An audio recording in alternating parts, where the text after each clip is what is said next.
रक्षणाच्या अध्यक्षा प्रतिमा जोशी यांना विनंती करते की त्यांनी आयोजक संस्थांच्या वतीने मनोगत व्यक्त करावं. प्रतिमा जोशी.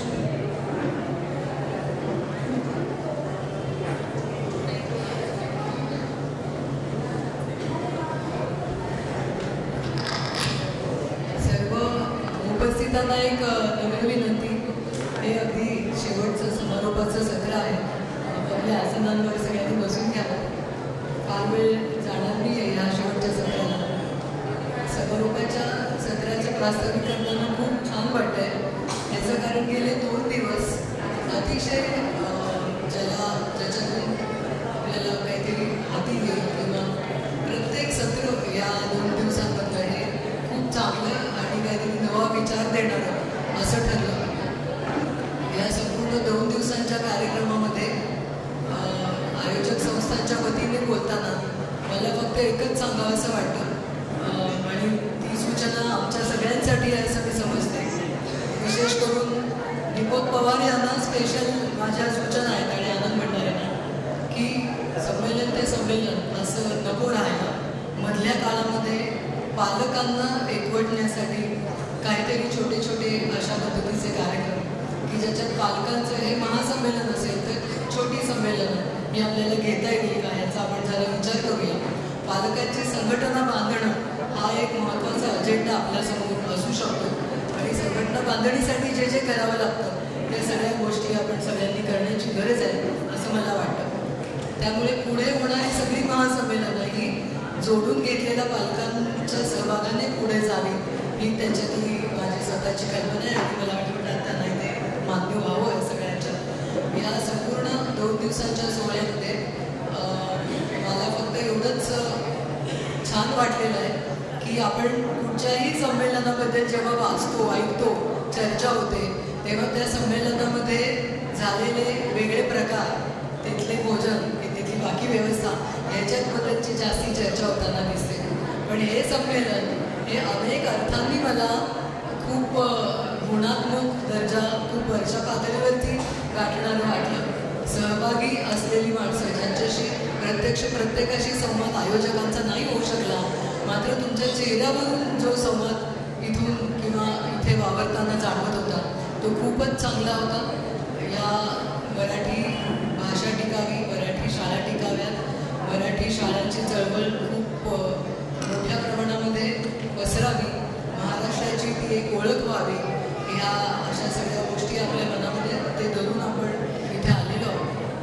मराठी अभ्यास केंद्र, गोखले एज्युकेशन सोसायटीचं आर्यभट हायस्कूल आणि याच शाळेमधल्या माजी विद्यार्थ्यांचं गुरुदक्षिणा माजी विद्यार्थी संघ या तिन्ही संस्थांनी आपल्या परीने एक छोटा प्रयत्न केलेला आहे.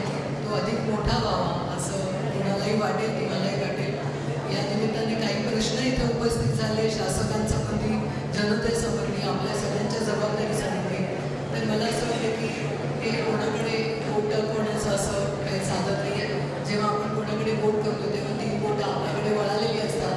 त्यामुळे शासनाने जनतेकडे बोट करू नये. त्यांनाही कळलं पाहिजे की 3 बोटं शासनाकडे वळलेली आहे आणि जनतेने शासनाकडे बोट करू नये कारण जनतेलाही कळावं की आपल्याकडेही 3 बोटं वळालेली आहेत.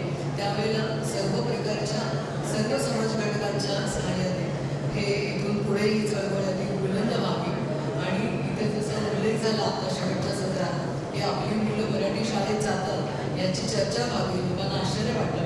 हे चित्र लवकरात लवकर बदलावं आणि लोकांना ह्याच्याबद्दल काहीच वाटू नये, मराठी शाळेत जाणारच अशा पद्धतीचं एक सरळ स्वाभाविक सहज असं वातावरण तयार व्हावं. याच्यासाठी मी येत्या काळामध्ये सगळेजण मला खात्री आहे कटिबद्ध राहतील आणि मी एवढंच सांगू शकेन या निमित्ताने की मराठी अभ्यास केंद्राला दरवर्षी 2 किंवा अधिक सहयोगी संस्था भेटत जातात. यावर्षी आमच्यासारखे 2 आणि अन्य इतर काही संस्था, सुतारी बाग असेल, अब्दुबाजार असेल, सहकारी बँक असेल, अभिज्ञान अकादमी असेल किंवा अशा प्रकारच्या काही ज्या संस्था आपल्याला जोडल्या गेल्या या सगळ्या ह्याच्यामध्ये त्या पुढेही कायम राहतील. सुद्धा दरवर्षी काही संस्थांची भर पडेल आणि हा खूप मोठा अशा प्रकारचा एक काटा तयार होईल आणि त्याची मोठी चळवळ निर्माण होईल याची खात्री वाटते. आणि या 2 दिवसांच्या सगळ्या महासंमेलनाला आज मला खरंच वाटत नाही आहे खरं सांगायचं तर की आज आपण अजूनही खूप राहिलं आहे आणि अजून सुरू व्हायचं आहे. आता कसं होणार असे जी आदल्या रात्रीची हुरहुर होती. इथे आमची गुरुदक्षिणाची मंडळी बसली, त्यांच्या चेहऱ्यावरचे हसू मला दिसत आहेत, त्यांना इकडे पडलेलं दिसत आहे. ती हुरहुर सुरू होण्याआधीची ही आता मला जाणवते आणि त्याचा मी एवढाच अर्थ लावते की संमेलनाआधीची हुरहुर ही संमेलनासाठी होती. आता जी वाटते ती ही चळवळ पुढे मोठी होणार का, ही हुरहुर असू शकते आणि ती राहावी कायम. कारण माणूस जोपर्यंत अस्वस्थ राहत नाही तोपर्यंत तो काही करत नाही.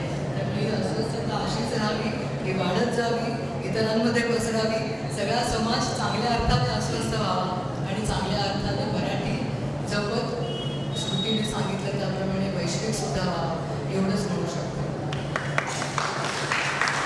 धन्यवाद जोशी मॅडम. मराठी प्रेमी पालक महासंमेलनाचे समन्वयक आनंद भंडारे आता आपल्याला संमेलनाचा 2 दिवशीचा आढावा आपल्यासमोर मांडतील.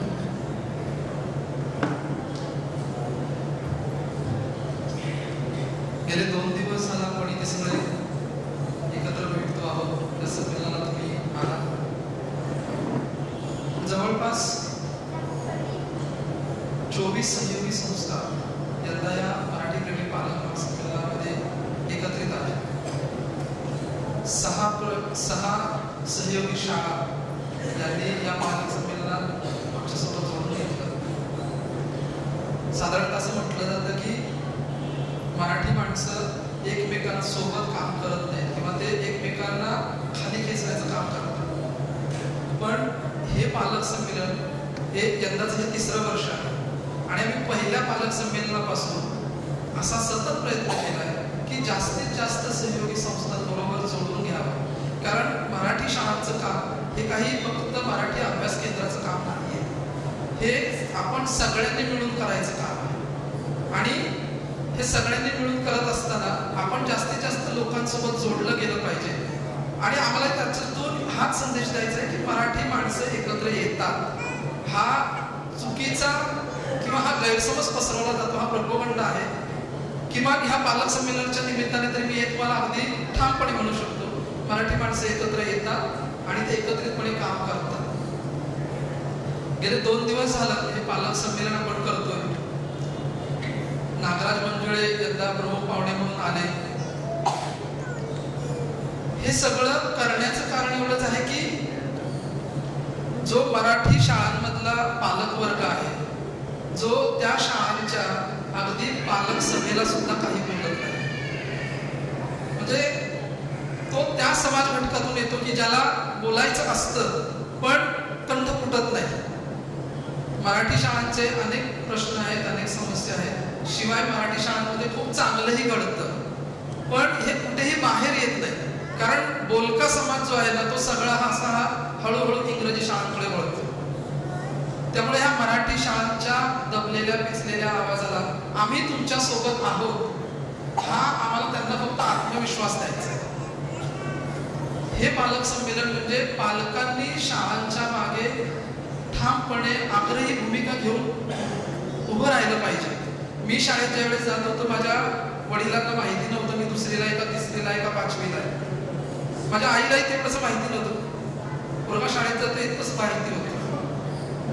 आज पालकांना असं म्हणून नाही चालणार, नुसतं शाळेमध्ये मुलाला आपल्या पाठवून नाही चालणार. विशेषतः मराठी शाळांमधल्या पालकांना तरी जाणीवपूर्वक काही ना काही प्रयत्न करावे लागते आणि ते प्रयत्न नेमके काय असावेत याचं मार्गदर्शन पालकांना व्हावं म्हणून हा सगळा घाट आम्ही घातला. म्हणजे आम्ही जी सत्र आयोजित केली यशवंतांशी संवाद, या सत्राचं कारणच एवढं होतं की बऱ्याच पालकांना असा मनामध्ये प्रश्न येतो की आमचं मूल मराठी शाळेत गेलं तर पुढे त्याच्या करिअरचं काय. पालकांनी इंग्रजी शाळेत पाठवणाऱ्या पालकांना असं त्यांनी गृहीतच धरलेलं आहे की आपलं मूल इंग्रजी शाळेत जाते ना म्हणजे त्याचं करिअर होणारच आहे. असं अजिबात नसतं. मराठी शाळांमध्ये शिकून सुद्धा चांगल्या म्हणजे यशाच्या उच्च शिखरापर्यंत जाता येतं हे दाखवून देणं हा त्या सत्राचा उद्देश होता. आज तुम्ही सकाळी पाहिलं असेल तर वेगवेगळ्या क्षेत्रात अगदी फॅशन डिझाईन पासून ते शास्त्रज्ञ या क्षेत्रात म्हणजे अशा वेगवेगळ्या क्षेत्रातले यशवंत इथे आपण आले होते आणि मराठी शाळेत शिकलेलीच मुलं होती. मागच्या दोन्ही पालक संमेलनामध्ये आपण आई पालकांना बोलावलं होतं. म्हणजे मुलाचं शाळा निवडायची झाली तर बऱ्याचदा आमचं असं निरीक्षण आहे की बऱ्याचदा घरामध्ये आई पालक हा जो घटक आहे तोच ठरवत असतो की आपलं मूल मराठी शाळेत पाठवायचं की इंग्रजी शाळेत. बाबा पालक नुसते त्याच्या मागोमाग उभे राहतात. आणि त्याच्यामुळे आम्ही 2 वर्ष असा प्रयत्न केला की आई पालकांची भूमिका आम्ही समजून घेण्याचा प्रयत्न केला. पण आम्हाला अशा प्रतिक्रिया येत होत्या की तुम्ही बाबा पालकांचा सुद्धा ह्याच्यामध्ये रोल असतो, ते सुद्धा काही त्यांची भूमिका असते. आणि मग आम्ही यंदा तो बदल करून यंदा बाबा पालकांना सुद्धा बोलवलं. बाबा पालकांना बोलवल्यानंतर आता प्रतिक्रिया अशी येते की तुम्ही दोघांनाही एकत्र बोलवा. तो प्रयत्न आता नुकतं जे सत्र झालं त्या सत्रातून आम्ही करण्याचा प्रयत्न केला. जे या सत्राच्या आधी एक जे सत्र झालं की मराठी शाळांबाबत काय चुकले, कोणाचे काय चुकले, याच्यामध्ये शिक्षण तज्ञापासून प्रसिद्धी माध्यमातल्या तज्ञांना आम्ही बोलावलं. काल जे शेवटचं सत्र जे झालं राजकीय पक्षांचं, दरवर्षी आमचा प्रयत्न असा असतो की राजकीय पक्षाचं सत्र जे आहे ते आम्ही संमेलनाचं शेवटचं सत्र म्हणून ठेवतो. कारण ते संमेलनाचा USP आहे. लोकांना आपले राजकीय नेते मराठी शाळांबद्दल काय बोलणार याच्याबद्दल फार उत्सुकता असते. पण यंदा जो काही घोळ झालाय महाराष्ट्र शासनात किंवा शासन स्थापनेमध्ये जो काही घोळ झाला आणि आता 16 डिसेंबर पासून अधिवेशन सुरू होते, त्यामुळे ही सगळी राजकीय क्षेत्रातली माणसं ही रविवारी आम्हाला उपस्थित राहणार नाही आम्हाला माहिती होतं. आणि मग त्याच्यासाठी बदली करून मग आम्ही ते शनिवारी सत्र घेतलं. आमचा नेहमीचा प्रयत्न असतो की राजकीय पक्षांना मराठी शाळांबद्दल भूमिका घेण्यासाठी त्यांच्यासमोर उभं राहायला पाहिजे. कालही तुम्ही पाहिलं असेल की सर्व राजकीय पक्ष म्हणजे शिवसेनेचे, भाजपचे आणि राष्ट्रवादीचे तीनही पक्षाचे प्रतिनिधी इथे उपस्थित होते. आणि ह्या 3 वेगवेगळ्या विचारधारेची लोक आहेत. पण तिघांचंही म्हणणं त्याच्याबद्दल एवढंच होतं की पालकांनी मराठी शाळांमध्ये मुलं घातली तरच आम्ही त्याला प्रमोट करू किंवा त्याच्यासाठी आम्हाला काही करता येईल. माझं त्याच्याबद्दलचं किंवा आमचं एकूणच सगळ्यांचं म्हणणं असं आहे की शासन म्हणून जेव्हा त्यांना काही करायचं असतं तेव्हा ते कधी लोकांना विचारतात का की असं आम्ही करू का म्हणून. मेट्रोतली झाडं कापली तेव्हा विचारलं होतं का लोकांना की झाडं कापू का आम्ही. मराठी शाळा सगळ्यात चांगल्या आहेत, सगळ्यात उत्तम आहेत असा आमचा अजिबात दावा नाही.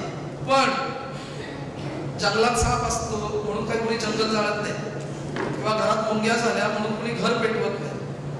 मराठी शाळांच्या ज्या काही समस्या आहेत, जे काही प्रश्न आहेत, त्या प्रश्नांवरची ठोस चांगली उत्तरं आहेत. ती न काढता तुम्ही सरसकट शाळा बंद करून टाकायच्या आणि त्याला अल्टरनेट म्हणून तुम्ही इंग्रजी शाळा काढायचा, हे अतिशय चुकीचं धोरण आहे. आणि याच्यासाठी आपण सर्व पालकांनी हे राजकीय पक्षांना सतत विचारलं पाहिजे की तुम्ही मराठी शाळांसाठी काय करणार आहात. आणि ही जशी राजकीय पक्षांना आपण विचारणार आहोत तसं इथे जे काही पालक आहेत त्या पालकांनाही आमचं या संमेलनाच्या माध्यमातून आवाहन आहे की मराठी शाळांमध्ये आणखी काही सुधारणा करण्यासाठी, मराठी शाळांमध्ये आणखी काही चांगले बदल आणण्यासाठी पालकांनी सुद्धा पुढे या. पालकांनी आज आर्यभट हायस्कूल जे आहे याचं इतकं चांगलं नूतनीकरण झालं ते या शाळेच्या सर्व माजी विद्यार्थ्यांनीच केलेलं आहे. म्हणजे ही इतका सुंदर हॉल जो झाला किंवा यांच्यात तुम्ही वर्गखोल्या बघा, प्रत्येक वर्गखोल्यांमध्ये म्हणजे डिजिटल रूम आहेत, त्याला कॅमेरे आहेत, असं अतिशय चांगलं त्यांनी केलं. पण याच्यासाठी तिथल्या त्या शाळेच्या माजी विद्यार्थ्यांनी पुढाकार घेतला. आज इथे उपस्थित असणारे सगळे पालक आपण कुठल्या ना कुठल्या शाळेचे माजी विद्यार्थी आहोत. जर सर्व शाळांमधल्या, सर्व मराठी शाळांमधल्या पालकांनी जर विचार केला आणि आपल्या शाळेसाठी काय चांगलं करता येईल याच्यासाठी पुढाकार घेतला तर मला निश्चित वाटतं की शाळांमध्ये बदल होतील आणि शाळांमध्ये बदल होत आहेत. दुसरं असं की आम्ही जी काही प्रयोगशील शाळांची दालनं बाहेर ठेवली त्याचा हेतूच मुळात असा आहे की प्रयोगशील शाळांमध्ये खूप चांगले उपक्रम राबवले जातात. पण त्या प्रयोगशील शाळांची सुद्धा पेटच होण्यासारखी अवस्था आहे. म्हणजे हे आम्हाला फार जाणवतं. गेले 3 वर्ष आम्ही असाच प्रयत्न करतोय की या शाळांमध्ये जे काही उपक्रम चालत आहेत ते सर्वसामान्य पालकांनी, सगळ्या पालकांनी ते समजून घेतले पाहिजे, पाहिले पाहिजे. आणि ते नुसते पाहिले नाही पाहिजे, तर माझ्या शाळेमध्ये माझ्या मुलासाठी असा उपक्रम माझ्या शाळेत सुरू कसा होईल याच्यासाठी शाळांकडे आग्रह धरला पाहिजे. संस्था चालक, शिक्षक यांच्या काही समस्या असू शकतात, पण पालक म्हणून हे पालक महासंमेलन आम्ही का घेतलं, जे आम्ही सतत सांगतो की संस्था चालक, शिक्षक यांना आपल्या शाळांसाठी खूप काही करायचं निश्चित असेल, पण शासकीय धोरणं किंवा काही नियमांमुळे त्यांचे हात आखडले गेले किंवा त्यांना ते हात आखडते घ्यावे लागतात. शिक्षकांसाठी सगळी मुलं सारखीच असतात, पण आपण पालक आपल्यासाठी प्रत्येक शाळा महत्वाची आहे. त्यामुळे पालकांनी आपल्या मुलांच्या शाळांमध्ये काहीतरी चांगलं होण्यासाठी, काही नवीन बदल होण्यासाठी पुढाकार घेतला तर हे शाळांमधलं दिसणारं चित्र बदलू शकतं.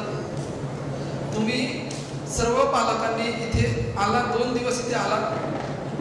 खरं तर या पालक संमेलनाची संमेलनपूर्व नोंदणी जी आहे ती जवळपास 1600 पालकांची झाली, पण त्या मानाने उपस्थिती इथे फारच तुरळक राहिली. याचा अर्थ असा आहे की लोकांना 50 रुपये द्यायला आवडतं, पण जे इथे 2 दिवस घडतंय ते ऐकण्यामध्ये तितकासा रस दिसत नाही. तर पालक म्हणून आपली सुद्धा ही जबाबदारी आहे की हे जे काय घडतंय हे सगळं तुमच्यासाठी आहे. त्यामुळे तुम्ही हे सगळं समजून घेतलं पाहिजे आणि नुसतं समजून घेऊन चालणार नाही, तर त्याच्यासाठी आग्रही भूमिका घेतली पाहिजे. मराठी अभ्यास केंद्र आणि ह्या ज्या काही सहयोगी संस्था आहेत, आम्ही सगळे तुमच्या सोबत आहोत. जे काही तुमचे प्रश्न असतील, तुमच्या शाळांमधले जे काही समस्या असतील त्याच्यावरती आपण तोडगा निश्चित काढू. आणि दुसरी गोष्ट, इथून जाताना आपण एक ठाम विश्वासाने जाऊ, आमची मुलं मराठी शाळेत शिकतायत म्हणजे आमच्या मुलांचं अजिबात नुकसान होणार नाही. आज इथे जी काही मंडळी आली त्या सगळ्या मंडळी तुम्हाला हेच सांगितलेलं आहे, त्यांचंही काही नुकसान झालेलं नाही मराठी शाळेत शिकून. त्यामुळे तुम्ही अजिबात असा भयगंड बाळगू नका, न्यूनगंड बाळगू नका. पण आपल्या मुलांचं भवितव्य घडवताना आपल्याला नुसती मुलं शाळेत पाठवून चालणार नाही, आपल्याला त्या शाळांमध्ये सहभाग घ्यावा लागेल. तो सहभाग घेण्यासाठीच हे पालक संमेलन होतं.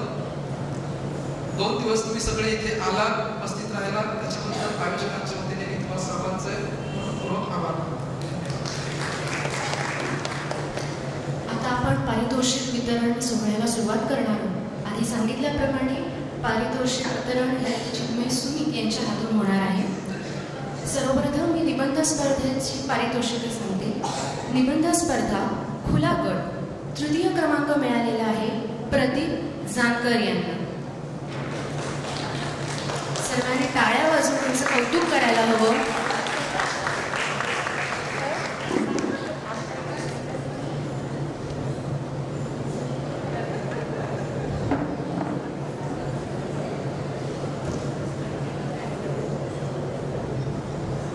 द्वितीय क्रमांकाचं पारितोषिक मिळालेलं आहे मनमोहन रोग यांना. द्वितीय क्रमांकाचे पारितोषिक मिळालेलं आहे मनमोहन रोगे यांना.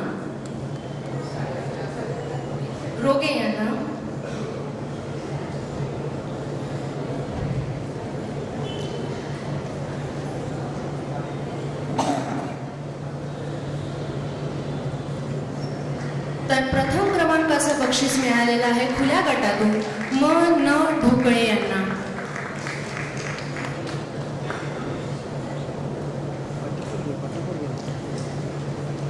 प्रथम क्रमांकाचं पारितोषिक मिळालेलं आहे न ढोकळे यांना.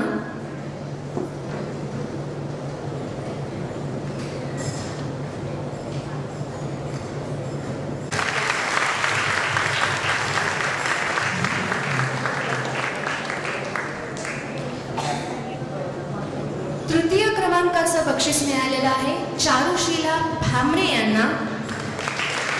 चारुशीला भामरे.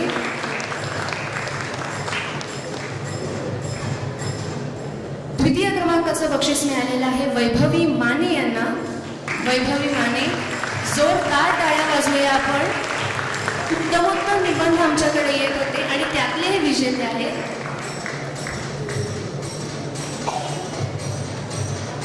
निबंध स्पर्धा शिक्षक गट प्रथम क्रमांक गुणेश जगन्नाथ डोईफोडे.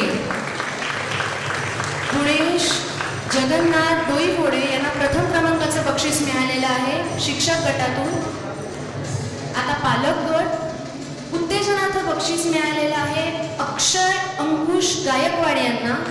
अक्षय अंकुश गायकवाड. तृतीय क्रमांकाचं बक्षीस मिळालेलं आहे दीपक गुंडये यांना. जोरदार टाळ्या वाजवूया.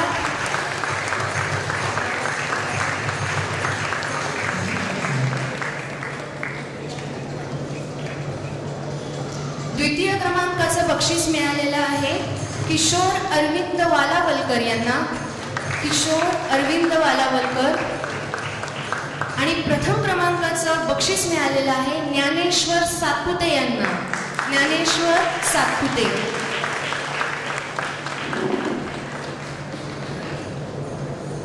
ज्ञानेश्वर सातपुते.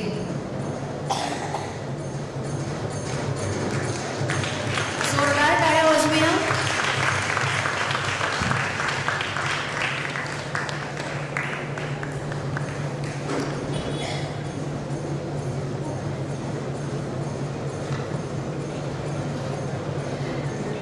सर्व पारितोषिक विजेते जे निबंध आहेत ते मराठी प्रथम या ऑनलाईन नियतकालिकामध्ये प्रसिद्ध केले जातील. वक्तृत्व स्पर्धा खुला गट तृतीय क्रमांक दर्शना उपार. दर्शना उपार. जोरदार टाळ्या वाजवूया आपण.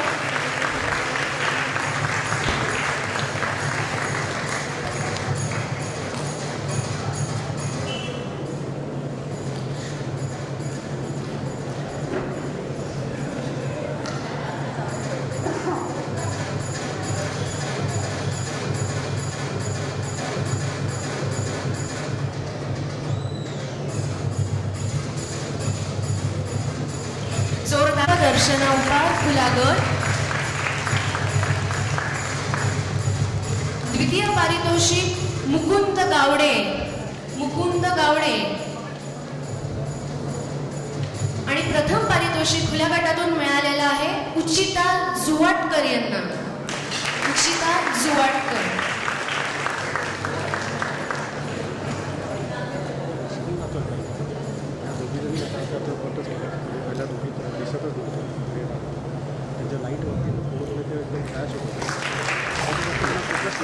वक्तृत्व स्पर्धा पालक गट तृतीय क्रमांक मनाली म्हात्रे. वक्तृत्व स्पर्धा पालक गट तृतीय क्रमांक मनाली म्हात्रे.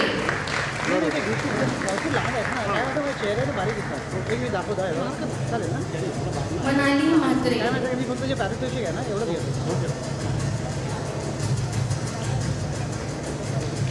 द्वितीय क्रमांक माधुरी काळभोर. द्वितीय क्रमांक माधुरी काळभोर. पालक गट प्रथम क्रमांक वक्तृत्व स्पर्धेला मिळालेला आहे समीक्षा राणे यांना. जोरदार टाळ्या वाजवा.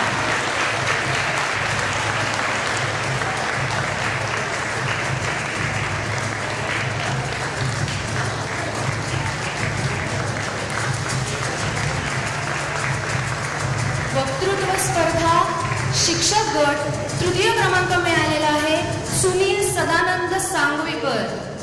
सुनील सदानंद सांगवेकर.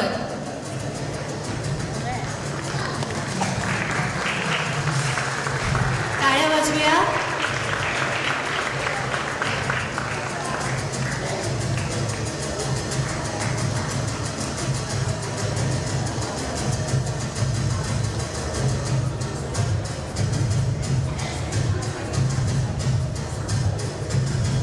द्वितीय क्रमांक मिळालेला आहे शिक्षक गट वक्तृत्व स्पर्धा द्वितीय क्रमांक मिळालेला आहे शमिका राजेश आसगावकर.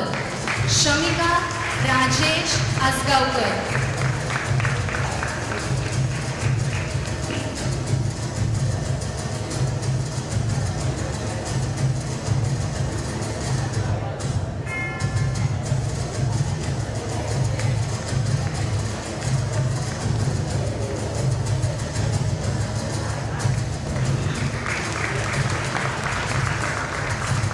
शिक्षक गट प्रथम क्रमांक वक्तृत्व स्पर्धा दर्शन पोचीराम भंडारे. दर्शन पोचीराम भंडारे.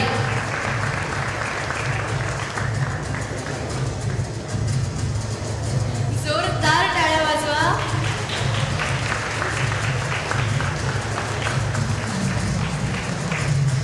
आपल्या वक्तृत्व स्पर्धेला डॉक्टर प्रकाश परब, माया वटकर, प्रतिमा जोशी हे परीक्षक म्हणून लाभलेले होते. त्यांचे आभार.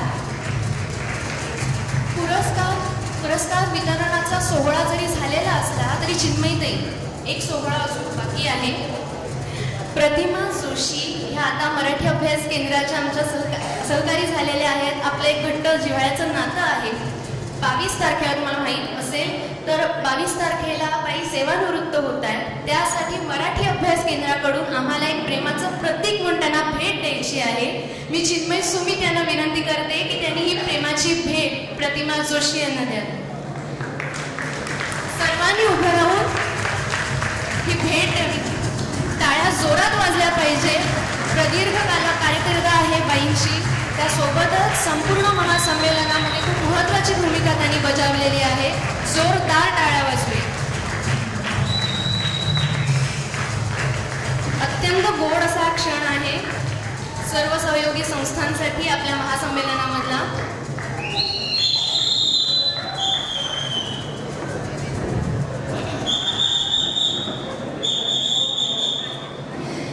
धन्यवाद. यानंतर मराठी अभ्यास केंद्राचे अध्यक्ष डॉक्टर दीपक पवार यांना विनंती करते की त्यांनी आगामी कार्यक्रमाची दिशा मांडावी.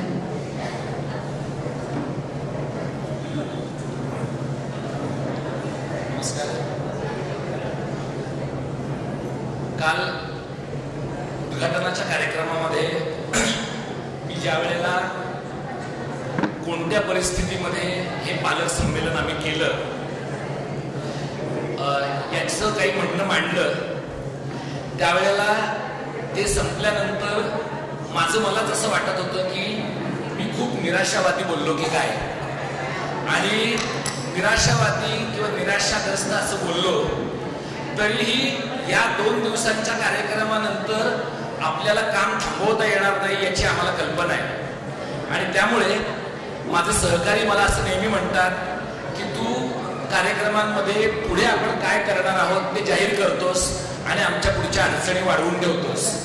मला असं वाटतं की या पालक संमेलनाच्या निमित्ताने पुढे आपण काय करणार आहोत हे अगदी थोडक्यात मी आपल्यासमोर मांडणार आहे. स्वाभाविक गोष्ट आहे, दर डिसेंबर महिन्यामध्ये पालक संमेलन होतं, तसं पुढच्या वर्षाचं पालक संमेलन पुढच्या डिसेंबरमध्ये पुन्हा होणार आहे. त्यामुळे पालक संमेलनाची परंपरा अखंडितपणानं आपण चालू ठेवणार आहोत. फक्त मुंबई बाहेर पालक संमेलनांचा विस्तार आपण करतोय. येत्या 5 जानेवारी 2020ला मराठी अभ्यास केंद्र आणि मराठी सांस्कृतिक प्रतिष्ठान खानापूर यांच्या संयुक्त विद्यमाने सीमा भागातलं पहिलं मराठी प्रेमी पालक महासंमेलन आपण करतो. पुण्यामध्ये मराठी प्रेमी पालक महासंमेलन करावं असं वेगवेगळ्या लोकांनी गेल्या 2 दिवसामध्ये आणि त्याच्या आधी आम्हाला सांगितलं. भोवताल नियतकालिकाचे संपादक अभिजित घोरपडे यांनी असं म्हटलंय की आम्ही तिथे पुढाकार घ्यायला तयार आहोत. अक्षरनंदन शाळेमध्ये ज्यांची मुलं आहेत अशा काही पालकांचं म्हणणं आहे, आणि त्यामुळे पुण्यामध्ये महासंमेलन घेता येईल का याची चाचपणी आम्ही करतोय. नवी मुंबई आणि पालघर या 2 भागांमध्ये ते करता येईल का असा विचार आहे. आम्ही ज्या पैशांच्या धावपळीबद्दलचा उल्लेख केला त्यावर काल आम्हाला 2 पर्याय सुचवले गेले. एक म्हणजे कॉर्पस उभा करावा, बीजनिधी उभा करावा, आणि काल मुणगीकर सरांनी असं म्हटलं की सरकारला आपण पैसे मागावे. सरकारला पैसे मागणं ही काही तत्वतः वाईट गोष्ट आहे असं माझं म्हणणं नाही, पण सरकारकडे याचना करणं हे इतरांकडे याचना करण्या इतकंच त्रासाचं असतं अनेक वेळेला. आणि आत्ताची परिस्थिती अशी आहे की सरकार कुठलंही असलं तरी ते आवळा देऊन कोहळा काढतं. तुम्हाला त्यांनी पैसे दिले की तुमच्या संमेलनात काय बोललं जावं, काय बोललं जाऊ नये या प्रकारच्या गोष्टींबद्दल, म्हणजे सगळा कार्यक्रम डायल्यूट व्हावा अशा प्रकारची अनेकदा रचना असते. आम्हाला जे काही पालक संमेलन करायचं आहे त्यात आम्हाला सत्तेत कोणीही असो त्याच्याशी नजरेला नजर भिडवून बोलता आलं पाहिजे. हे जर आम्हाला सरकारचे पैसे घेऊन करता येणार असेल आणि तेवढी स्वायत्तता सरकार देत असेल तर सरकारकडनं काही घेऊच नये, सरकारला अस्पृश्य मानावं अशी आमची मानसिकता नाही. पण सरकारनं तेवढं सेन्सिटिव्ह होण्यासाठी काय करायला पाहिजे यासाठी त्यावेळेच्या सरकारांचं प्रबोधन करण्याची गरज आहे असं मला वाटतं. दुसरा जो मार्ग आहे तो CSRचा आहे. वेगवेगळ्या शाळा आणि शाळांचे माजी विद्यार्थी CSR प्रकल्पामधनं पैसे उभे करतात. पण CSR हा सुद्धा आपल्याला वाटतो तितका गोंडस शब्द नाहीये. अनेक ठिकाणी नफ्यात दिसणारी आस्थापनं तोट्यात दिसावीत असं दाखवण्यासाठी कंपन्या स्वतःचेच फुटप्रिंट असलेल्या इतर कंपन्या काढून CSRचे पैसे खर्च करतात आणि त्याची एक प्रक्रिया आहे. त्यामुळे आम्ही आमच्या पातळीवर CSRचे पण पैसे गोळा करण्याचा प्रयत्न करू. पण पालक संमेलनासाठी दीर्घकालीन अशा प्रकारची काहीतरी वित्तीय रचना करायला पाहिजे एवढा एक अनुभव 3 वर्षामध्ये आम्हाला आलेला आहे. ज्या वेळेला पालक संमेलनासारखा उपक्रम 25-30 संघटना मिळून एकत्रपणे करतात, आम्ही अभ्यास केंद्रामध्ये याला मनुष्यबळ व्यवस्थापनाचं आणि नातेसंबंधांच्या समृद्धीचं व्यासपीठ मानतो. म्हणजे वेगवेगळ्या संस्थांशी त्यांचे पिंड वेगळे आहेत, त्यांच्या वैचारिक धारणा वेगळ्या आहेत, त्यांची कार्यपद्धती वेगळी आहे. अशा प्रकारच्या लोकांना सोबत घेऊन आपण जेव्हा काम करतो त्यातनं आमचं सगळ्यांचं प्रशिक्षण होतं. आणि प्रतिभाताई म्हणाले तसं ही प्रशिक्षणाची परंपरा याच्याही पुढे आम्ही चालू ठेवू. त्यामुळे गेल्या 3 वर्षामध्ये आमच्या सोबत जे लोक आले ते याही पुढच्या वर्षामध्ये राहणार आहेत. आणि मला आवर्जून सांगायचं आहे ते असं की गिरीश सामंत सर पहिल्या संमेलनापासून आमचे सहकारी आणि मार्गदर्शक आहेत. आणि ते या संमेलनावर 3रं संमेलन आहे. म्हणजे ते पूर्व उपनगरात घ्या, मुंबई शहरात घ्या, पश्चिम उपनगरात घ्या, ते आमच्या सोबत चर्चा मूळ कन्सेप्ट ठरवण्यापासून ते कार्यक्रमाच्या एक्झिक्युशन पर्यंत आहे. आम्हाला अशा प्रकारचे सहकारी हवे. आणि आता 22 तारखेनंतर प्रतिभाताईंची त्या यादीमध्ये वाढ झाली आहे आणि हे असं आमच्या पातळीवर आम्ही गृहीत धरलेलं आहे. पालक महासंघाचा ताईने उल्लेख केला. मराठी प्रेमी पालक महासंघ आम्ही पहिल्या महासंमेलनानंतर सुरू केला. डॉक्टर वीणा सानेकर ज्या माझ्या सहकारी आहेत आणि मराठी शाळांचा गट मराठी अभ्यास केंद्रामध्ये त्यांनी उभा केला, त्या आज आपल्यासोबत इथं नाही आहेत कारण त्या न्यूमोनियाने आजारी आहेत. खरं तर त्या मागच्या सत्रामधल्या मुलाखतीच वीणा घेणार होती. पण हा जो पालक महासंघ आहे त्या पालक महासंघामध्ये छाया गाडे, रामचंद्र एमिटकर, वीणा सानेकर हे माझे सहकारी काम करतात. आणि हा पालक महासंघ अधिक सशक्त आणि सातत्यानं काम करणारा व्हायला पाहिजे. कालच आम्ही सामंत सरांशी बोलत होतो की 2 पालक संमेलनांच्या दरम्यान शाळेतल्या वर्गामध्ये मूल शिकतं आणि टिकतं राहावं यासाठीचे उपक्रम आपण कसे हाती घ्यायला पाहिजे. आणि मराठी शाळेत मूल घालणं म्हणजे अस्मितेचा व्यवहार नव्हे. मराठी शाळेमध्ये मूल घालणं म्हणजे त्या मुलाला आनंददायी शिक्षण मिळण्याचा व्यवहार आहे. अशा पद्धतीचं शिक्षण देण्यासाठी पालक महासंघाचं संघटन आम्ही वापरणार आहोत. 3 पातळीवरचा पाठपुरावा आम्ही करतोय. शासनाकडचा पाठपुरावा जो आहे काल राजकीय पक्षांच्या पुढे आपण मांडला की मराठी शाळांच्या बद्दलची श्वेतपत्रिका महाराष्ट्र सरकारनं प्रसिद्ध केली पाहिजे. माध्यमं आपल्याकडे थोडीफार येत आहेत. म्हणजे 2-3 वृत्तवाहिन्या ई प्रोफाइलिंग करणारी चॅनल्स आपल्याकडे आली. पण अजूनही आपल्या माध्यमांना ही सगळी सॉफ्ट न्यूज वाटते. म्हणजे पालक संमेलन इथे काही मारामाऱ्या घडत नाही, इथे कुणी कुणाच्या तोंडाला काळं फासत नाही, सगळं शांतपणाने आणि शिस्तीत चालतं. त्यामुळे या कार्यक्रमाला तसं उपद्रव मूल्य नाही. आणि विशेषतः इलेक्ट्रॉनिक माध्यमांना उपद्रव मूल्य नसलेल्या गोष्टी ह्या मूल्यहीन वाटतात. त्यामुळे आम्ही आमच्या परीने असं ठरवलंय की आम्ही त्यांच्यापर्यंत पोहोचत राहणार आहोत. पण एरवी पैशासाठी आम्ही याचना करतो. आम्ही माध्यमांकडे तुम्ही आम्हाला स्पेस द्या म्हणून अजिबात याचना करणार नाही. आमच्याकडे भरपूर पेशन्स आहे. एक ना एक दिवस तुम्हाला हे कळेल की हे काम महाराष्ट्रातलं करण्याचं काम आहे. तेवढा वेळ थांबण्याची आणि तुमची संवेदनशीलता वाढत राहील याचं बघण्याची आमची तयारी आहे. राजकीय वर्गांची कालच मी सांगितलं, सगळ्या राजकीय वर्गाशी आमचं म्हणणं असं आहे जे सत्तेत आहेत त्यांचे आम्ही विरोधक आहोत. कारण भाषिक चळवळीत काम करणं याचा अर्थ सत्तेत असणाऱ्या माणसाला प्रश्न विचारणं. काल आशिष शेलार इथं होते आणि ते पूर्ण आमच्या बाजूचे होते. 4 महिन्यापूर्वी अशी स्थिती होती असं नाही. ते तेव्हा शिक्षण मंत्री होते आणि तेव्हा आम्ही त्याला प्रश्न विचारत होतो. काल इथनं बाहेर पडताना त्यांनी मला असं विचारलं की तू अधिवेशनासाठी नागपूरला येणार आहेस का. तर माझं काहीच काम नागपूरमध्ये नाही, मी सामान्य कार्यकर्ता आहे. मी त्यांना म्हटलं की जर या अधिवेशनामध्ये सरकारकडनं तुम्ही बृहद आराखड्याचा प्रश्न मार्गी लावून घेणार असाल तर मी नागपूरचा खर्च करायला तयार आहे. मला असं वाटतं की या पद्धतीचे संबंध राजकीय पक्षांशी राहिले की मग कोणत्याही प्रकारचा मिंदेपणा चळवळीच्या कार्यकर्त्यांमध्ये येत नाही. त्यामुळे या प्रकारचा पाठपुरावा आपण करत राहणार आहोत. माझं इथलं बोलणं थांबवण्याच्या आधी मला एक कल्पना आहे की चिन्मय सुमी त्यांना हे आवडणार नाही, पण माझं हे सांगण्याची जबाबदारी आहे की आम्ही त्यांना जेव्हा पहिल्यांदा भेटलो आणि आमच्या पालक संमेलनाला जेव्हा त्या आल्या तेव्हापासून आम्हाला सतत असं वाटत होतं की आम्हाला चळवळीला फक्त चेहरा नकोय, आम्हाला चळवळीचा सहकारी पाहिजे. तुम्ही जर गाडेबाईंना विचारलं तर गाडेबाईंच्या एका फोनवर त्या तिथल्या पार्ले टिळकच्या पालक सभेला जातात. म्हणजे अशा पद्धतीनं तुम्ही पुन्हा पालकाच्या आणि सामान्य माणसाच्या भूमिकेत जाणं आणि स्वतःचं वलय काढून बाजूला ठेवणं ही सोपी गोष्ट नाही. आणि त्याहीपेक्षा महत्वाचं म्हणजे ज्या प्रकारच्या कॉर्पोरेट उत्पादनांच्या काळामध्ये आपण राहतो त्या काळामध्ये जो वेळ त्या मराठी शाळांसाठी देत आहे तोच वेळ त्यांनी जर इतर एखाद्या व्यावसायिक गोष्टीसाठी दिला तर आर्थिकदृष्ट्या आणि कदाचित प्रतिमा निर्मितीच्या दृष्टीनं पण त्यांचा खूप फायदा होईल. पण हे आमच्यासाठी त्या टाळतायत आणि हा वेळ त्यांचा आम्हाला मिळतोय ही मला असं वाटतं की मराठी अभ्यास केंद्राच्या वतीनं त्यांच्याबद्दलची कृतज्ञता मला व्यक्त केली पाहिजे. आणि त्यामुळे त्या आमच्या सदिच्छा दूत आहेत कारण समाजाला त्यांचं म्हणणं अधिक कळतंय आणि पटतंय.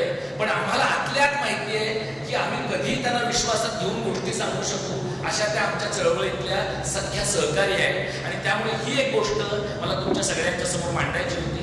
मराठी अभ्यास केंद्राची गेल्या 15 वर्षातली जी काही कामाची पद्धत आहे 10 ते 15 सक्रिय कार्यकर्त्यांच्या जीवावर राज्यामध्ये मराठी भाषेचा विभाग स्थापन करणं, मुंबई विद्यापीठामध्ये BMMचं मराठीकरण करणं, सरकारचा कारभार युनिकोड मराठीमध्ये आणणं हे 10 ते 15 माणसांमध्ये रक्त ओकेपर्यंतची कमिटमेंट असल्याशिवाय शक्य नाही. आणि म्हणून ज्या पद्धतीच्या सहकार्यांच्या जीवावर हे आम्ही उभं केलंय मी तुम्हाला खात्री देतो की कितीही प्रतिकूल परिस्थिती असली तरीही मराठी शाळा, मराठी भाषा आणि मराठी संस्कृती यांच्या रचनात्मक विधायक कामाचं जे मराठी कारण आहे ते मराठी कारण त्याचा वसा तुम्ही सोडणार नाही. आपण सोबत यायला पाहिजे आणि ही सोबत आपण जर देऊ शकला तर मला असं वाटतं की आज एक प्रकाशक मला विचारून गेले की तुमचं पुढचं संमेलन शिवाजी पार्कला होणार आहे का. कारण कालचं मुळगेकरांचं बोलणं त्यांनी जास्त सिरियसली घेतलं होतं. तर मी त्यांना असं सांगितलं की कुणी मागितले म्हणून 10 लाख रुपये मिळतात एवढा मी भाबडा राहिलेलो नाहीये. पण ते मिळत अथवा न मिळत मराठी शाळांच्या सगळ्या ताकदीला न्याय देणारं काम शिवाजी पार्कला हो किंवा आणखी कुठल्या मोठ्या ठिकाणी हो ते गुणवत्तापूर्ण करण्याचा आमचा प्रयत्न आहे. सगळ्या पालकांना माझी विनंती आहे की तुमच्या घरी पाणी येण्याच्या वेळा काही असतील, तुमच्या घरामध्ये लहान मूल सांभाळण्यासाठी तुमच्याकडे माणसं असतील किंवा नसतील, तुम्ही ज्या वेळेला सत्संगाला जाता, तुम्ही ज्या वेळेला शिर्डीच्या साईबाबांच्या पालख्या उचलण्यासाठी जाता तेव्हा तुम्ही वेळासाठी मागे पुढे पाहत नाही.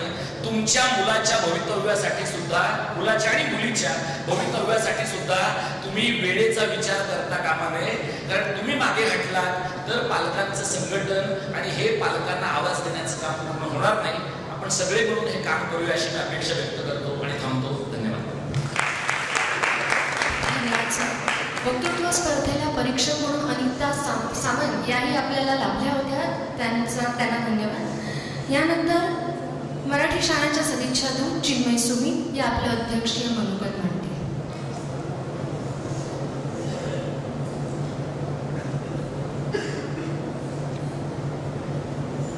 सगळ्यांना कंटाळ येईपर्यंत मी तुमच्याशी बोलते आणि वारंवार बोलते. माझे सर्व सहकारीच म्हणते कारण मी काल सुद्धा सगळ्यांना म्हटलं होतं की जो इथे येईल ज्याला या कामाचं महत्त्व पटेल तो जेव्हा इथे येतो तेव्हा तो कार्यकर्ताच होतो आणि तो या कामाशी जोडला जातो असा आमचा गेल्या 3 वर्षांमधला अनुभव आहे. काम हे खरंच खूप मोठं आहे आणि ज्या पद्धतीने हे 2 दिवस आत्ताच आहे आणि आधीचे सुद्धा संमेलनं जेव्हा या लोकांनी केली तेव्हा इतका सुंदर प्रतिसाद मिळालेला होता. आज जरा थोडीशी दीपक सरांनी जशी खंत व्यक्त केली तसं होतंय की म्हणजे पूर्वी असं होतं आमच्या शाळांमध्ये सुद्धा असं कुठेतरी काहीतरी तिकीटं खपवायला यायची किंवा काहीतरी व्हायचं मराठी नाटकांची स्पेशली, तर ती तिकीटं घ्यायला लोक तयार असायचे की मग मी तर 5 घेतली, मी तर 6 घेतली, पण यायचं प्रत्यक्षात कुणीच नाही आणि रिकाम्या खुर्च्यांसमोर आम्ही प्रयोग करायचो. तेव्हा जे वाईट वाटायचं तसं थोडंसं वाटतंय की फक्त ते 50 रुपयाचं शुल्क भरायचं पण इथे उपस्थित राहायचं नाही असं होऊ नये ह्याच्यासाठी आम्हाला काय करता येईल, आम्हाला आणखीन जास्त हा कार्यक्रम कसा इंटरेस्टिंग करता येईल ह्याच्याबद्दल आम्हीही विचार करू. सत्रांची परत एकदा कशा पद्धतीने आपल्या वेगळ्या पद्धतीने आपल्याला मांडणी करता येईल ह्याच्याबद्दल विचार होईल. मला खूप असं वाटतं की मी जितका वेळ द्यायला पाहिजे, म्हणजे हे एकीकडे मला सहकारी म्हणतात आणि दुसरीकडे मी खरंच कुणीतरी परकी असल्यासारखी माझं कौतुक करतात. तर काय म्हणून मला अवघडल्यासारखं वाटतं, वाईट वाटतं असं नाही म्हणणार, पण थोडंसं अवघडल्यासारखं वाटतं.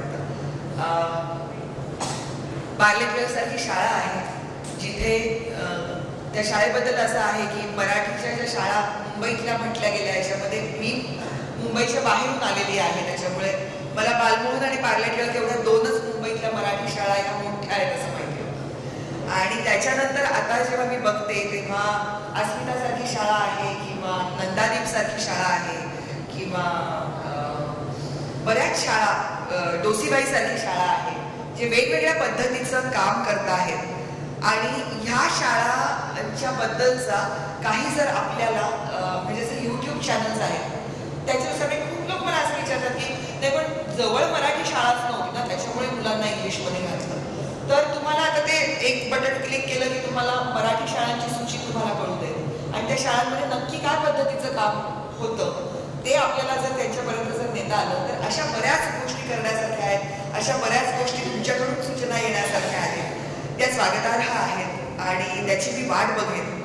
जसं आज मी एक म्हणजे मी माझं PR फार वाईट आहे, मला नाही कळत ते असतं, म्हणजे मी या क्षेत्रामध्ये असून सुद्धा मला ते सारखं फेसबुकवरती आपण काय करतोय ते टाकणं वगैरे कळत नाही. आज यांनी आज व्हॉट्सअपवरती टाकलं की तुम्ही DP म्हणून हे ठेवावं, तर मी लगेच ते DP म्हणून पण टाकलं, तिकडे शेअर पण केलं आणि इतक्या लोकांनी आज मला म्हटलं की आम्हाला हे माहितीच नव्हतं. फोन करून सांगितलं की आम्हाला जर आधी माहिती असेल तर आम्ही या संमेलनाला आलो असतो. तर मला वाटतं कुठेतरी आम्ही पोहोचण्यामध्ये थोडेसे कमी पडतोय, तो प्रयत्न आम्ही आमच्या बाजूने करू. मी दरवेळेला जे आवाहन करते तेच मी करते. आज जे तुम्ही सगळे लोक इथे बसलेले आहात तुम्ही प्रत्येकजण मराठी शाळेचे सदिच्छा दूत व्हा. तुम्हाला जिथे जिथे व्यासपीठ मिळेल, जिथे जिथे लोक भेटतील तिथे तिथे हा मराठी शाळांचा जागर सुरू ठेवा. तरच मला असं वाटतं की हा कारवा जो आहे, हा तांडा जो आहे तो वाढत राहील. मला खूप छान वाटलं आज मी प्रतिमाताईंचा माझ्या हातून सत्कार झाला. तर ते असं त्यांना वाटलं असेल की तो त्यांचा तिकडचा जो निरोप समारंभ आहे त्याची तालीम आम्ही करून घेतली, तर ते तसं नाहीये. हे स्वागत आहे की आता तुम्ही पूर्ण वेळ आमच्याकडे या असं म्हणून आम्ही त्यांना दिलेलं एक छोटीशी भेट आहे. छाया गाडे आहेत आमच्या माझी मुख्याध्यापिका पार्लेटवेल शाळेच्या, ह्या पूर्ण वेळ इथे आहेत 2 दिवस. ह्या बाई पालक संघटनांचं काम शाळेमध्ये आम्हाला खरंच तसा शिरकाव न मिळत असताना, सतत संघर्ष करायला लागत असताना त्या अत्यंत मनापासून करत आहेत. असेच कार्यकर्ते आपल्यातून घडतील आणि आपली ही संमेलनं फक्त मुंबईपुरती मर्यादित न राहता ही बाहेरही जाऊ शकतील अशी मी अपेक्षा व्यक्त करते.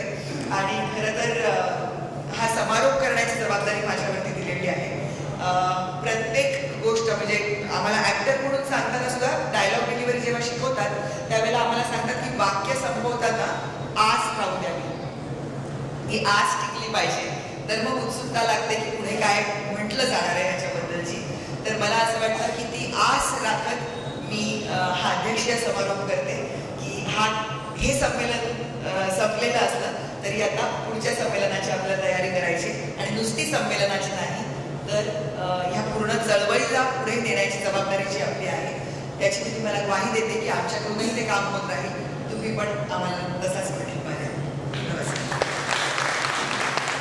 धन्यवाद. मला प्रतिमाताईंनी खुणवले की त्यांना बोलायचं आहे. प्रतिमाताई, मला खरं कृतज्ञतापूर्वक नमूद करायला पाहिजे की तुम्ही माझं स्वागत केलं याच्याबद्दल आभारी. पण माझ्या बाजूला एक व्यक्ती बसलेली आहे, त्यांचं नाव गुणवंती आहे आणि त्या नावाप्रमाणे गुणवंत आहेत. मॅडमसुद्धा येत्या जुलैमध्ये रिटायर होत आहेत आणि जसं गाडे मॅडम तुमच्यासोबत आहेत, कांबळे मॅडमसुद्धा तुमच्याबरोबर कायम राहतील. कारण आमच्या या सगळ्या प्रयोगामध्ये कांबळे मॅडम नसत्या तर गुरुदक्षिणा फार काही करू शकली नसती. त्याच्यामुळे गुणवंती कांबळे यांना सुद्धा नवीन सभासद म्हणून सामील करून घ्या.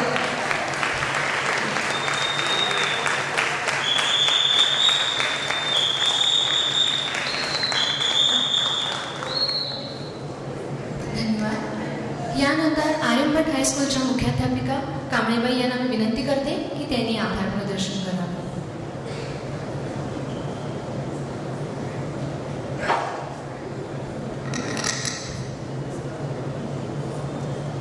शेवटचा समारोह आभार माझ्याकडे, कारण की आपल्या शाळेत कार्यक्रम आहे म्हणून.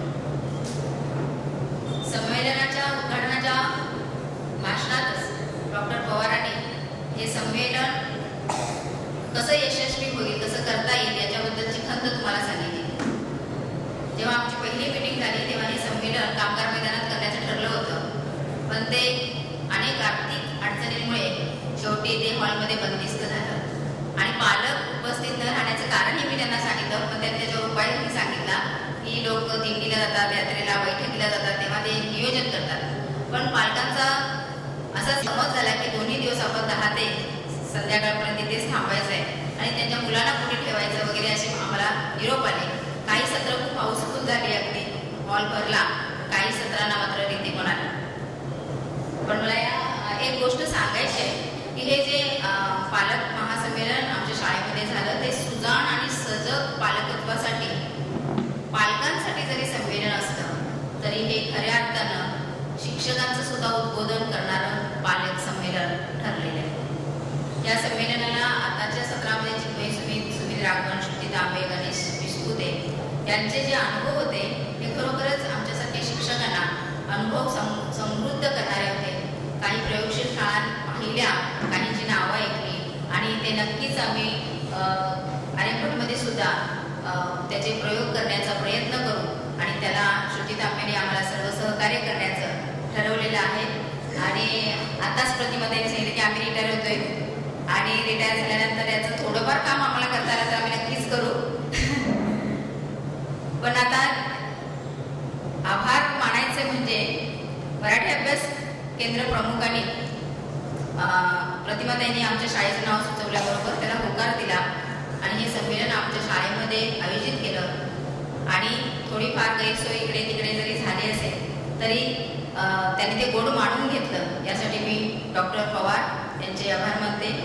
त्याचबरोबर मराठी अभ्यास केंद्राचे समन्वयक भंडारे यांचेही आभार मानते. आणि ज्यांचं आता आपण इतकं कौतुक ऐकलं, प्रतिमा जोशी आपल्या प्रदर्शना संघाच्या अध्यक्षा, त्यांच्या सहकार्याशिवाय बऱ्याचशा गोष्टी अपुऱ्याच राहिल्या असत्या. संमेलनामध्ये अनेक थोडेसे अडचणी निर्माण झाल्या असत्या. तर या सगळ्यांचं सहकार्य त्यांचं खूप आहे. त्यामुळे प्रतिमा जोशी, गुरुदक्षिणा संघाचे सर्व सदस्य, सगळ्यांची नावं घेता येणार नाही पण काहींची नावं घेणं खूप गरजेचं आहे. अमित, समीर, स्वप्नील, पेडणेकर, नीता. कारण परवा रात्री जेव्हा तयारी सुरू होती, काही निमित्तानं माझ्या नंदेकडे आम्ही बाहेर गेलो होतो बरडीला. 11:15 ते 11:30 वाजता आम्ही आलो तर ही सगळी मुलं हातात झाडू घेऊन शाळा साफ करत होती. रात्री गुरुदक्षिणा संघाचे सर्व सदस्य, शिक्षक सगळे लांब राहतात, शिपाई कमी आहेत, उद्या संमेलन आहे, सगळं मांडलेलं आहे आणि त्याचा तो कचरा पडलेला होता. आणि आतापर्यंत कितीतरी कार्यक्रम झाले पण गुरुदक्षिणा संघाची ही सगळी मुलं खूप मोठी, कुणीतरी कार्यरत इंजिनियर, डॉक्टर असणारी ही मुलं शाळेमध्ये आपलं पद सगळं विसरून शाळेमध्ये हातात झाडू घेऊन, प्रसंगी कपडा घेऊन ते पुसण्याचं, स्वच्छ करण्याचं काम करतात. आणि हे सगळं मराठी शाळेमध्ये त्यांना त्यावेळेला मिळालेलं प्रेम, त्यावेळेचे त्यांच्या शिक्षकांनी त्यांच्यावर केलेले संस्कार, या गोष्टीनेच त्यांना या शाळेशी, या विद्यार्थ्यांना बांधून ठेवलेलं आहे. आणि त्यामुळे या विद्यार्थ्यांचं कौतुक करणं, त्यांचा आभार मानणार नाही, त्यांचं कौतुक करून त्यांच्या ऋणात राहणंच मी पसंत करेन. त्याचबरोबर या संमेलनाच्या निमित्ताने आलेले अनेक मान्यवर या शाळेमध्ये आले, त्या सर्वांचे मी आभार मानते. कारण मगाशी मी अगदी मला अपरिचित असणाऱ्या विजया चव्हाण, त्यांचं नाव, मोठ्या पदांवर त्या कार्यरत आहेत. आणि इथे जाहीर केलं की चहा फर्स्ट फ्लोअरला मिळेल. त्या आल्या, त्या मला म्हणाल्या तुम्ही शाळेच्या मुख्याध्यापिकांना चहा मिळू शकेल की आम्ही बाहेर जाऊ. इतक्या नम्रपणे विचारणारी अनेक मोठी माणसं या वास्तूत आली, शाळेत आली. या सर्वांचं मी मनापासून आभार मानते. आणि सर्वात शेवटी मला खूप एक गोष्ट सांगावीशी वाटते, म्हणजे सर्वात आनंदाची गोष्ट म्हणजे या संमेलनाने मला माझी विद्यार्थिनी 25 वर्षानंतर भेटली. मला वाटतं आहे की गेली कळलं नाही आता मला. गेली ना? कारण ज्ञान प्रबोधिनी शाळेमध्ये पुण्याच्या ती आता शिक्षिका आहे. तिचं स्वाती कदम नाव. तिला कळलं की आर्यभटच्या प्राचार्या कांबळे मॅडम आहेत आणि काल तिने चौकशी केली. तिच्या शाळेतून तिला पाठवलं होतं या संमेलनासाठी आणि ती 25 वर्षानंतर भेटली. तिला खूप आनंद झाला. ती एक माझ्यासाठी मोठी भेट या निमित्तानं झालेली आहे. आणि सर्वात शेवटी ज्यांच्या सहकार्याशिवाय मी काहीच करू शकले नसते असे माझे सर्व सहकारी शिक्षक आणि या शिक्षकांमुळे जी त्यांनी सगळी धुरा कामाची वाहिलेली आहे, त्यांना नेमून दिलेली कामं केलेली आहेत, त्या सर्वांमुळे हे संमेलन यशस्वी झालेले आहे. त्यामुळे सर्व शिक्षकांचेही आभार. चतुर्थ कर्मचारी ज्यांनी कधीही चहामध्ये खंड पडू दिला नाही 2 दिवसामध्ये, त्या सर्वांचे आभार मानते. आणि त्यात अज्ञात जे कोणी सगळे असतील त्या सर्व अभ्यास केंद्राच्या मुली, सर्व अभ्यास केंद्राचे सदस्य 2 दिवस सुरुवातीपासून ओळख झालेली असते तरी सुद्धा 2 दिवस खूप जवळ आले. सगळ्या गैरसोयीतून तेही वाट काढत पुढे चालले. त्या सर्वांचे मी मनापासून आभार मानते.